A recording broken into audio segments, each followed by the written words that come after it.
introduce yourself today? My name is Janelle Johnson. My name is Chanel Johnson. Well, we lived in Fort Worth, Texas for over 20 years. Grew up in California, and everything was good until it wasn't with our brother. Can you guys tell me why we're here today? About our brother's murder and how he tried to get the help but was denied. Who was your brother? AJ was my everything, my friend. He was our light. My confidant, my counselor. Always had style, always was funny. Was somebody I look up to. The most loving person that I've ever met. The most honest and selfless person.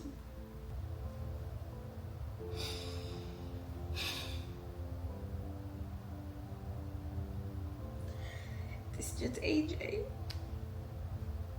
Unfortunately, that was taken away. We have new information today. A man who died in a Tarrant County jail. We've learned he was suffocated to death, according to the medical examiner. The death of Anthony Johnson Jr. is raising concerns about jail operations. Can you guys tell me about how he was taken away? We found out Sunday, April the 21st, he was murdered.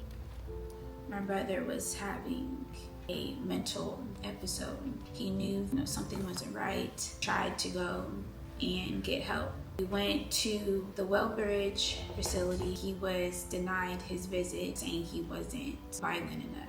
Later on that day, he ended up getting arrested at Saginaw Police on a Friday, and that Sunday he was pronounced dead. In fact, the officers testified that he had superhuman strength. My brother is 5'5". He's not a superhero. He's not a superhuman. He's someone that had a mental illness. So we were looking for contraband and other things that are not supposed to be in there. That was the mission that morning. They say the 31-year-old Marine veteran had a shank and a razor in his cell and didn't want to come out. That's when this fight with jail employees broke out. Johnson was pepper sprayed. Your schizophrenia is not you. It's just something that is a part of you.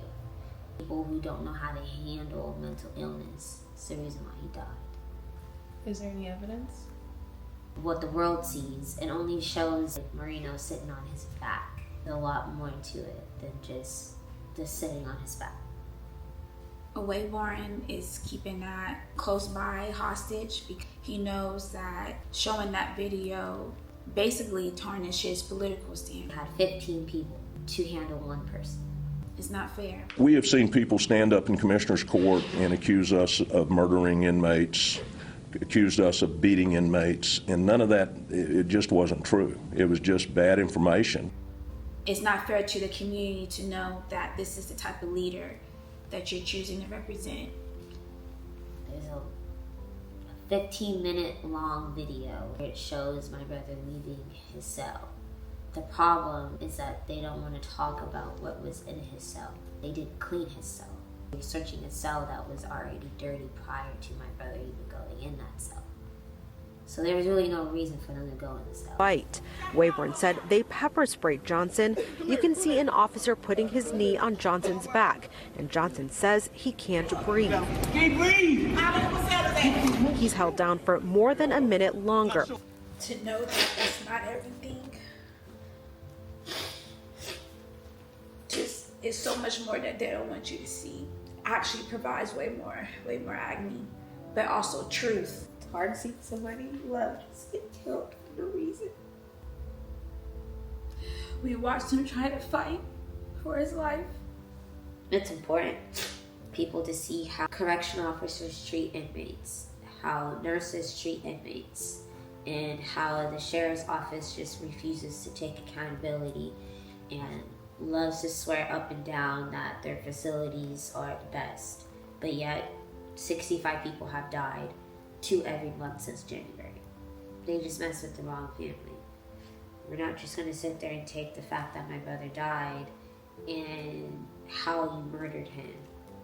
That's just not something that we're going to be willing to roll over and just allow.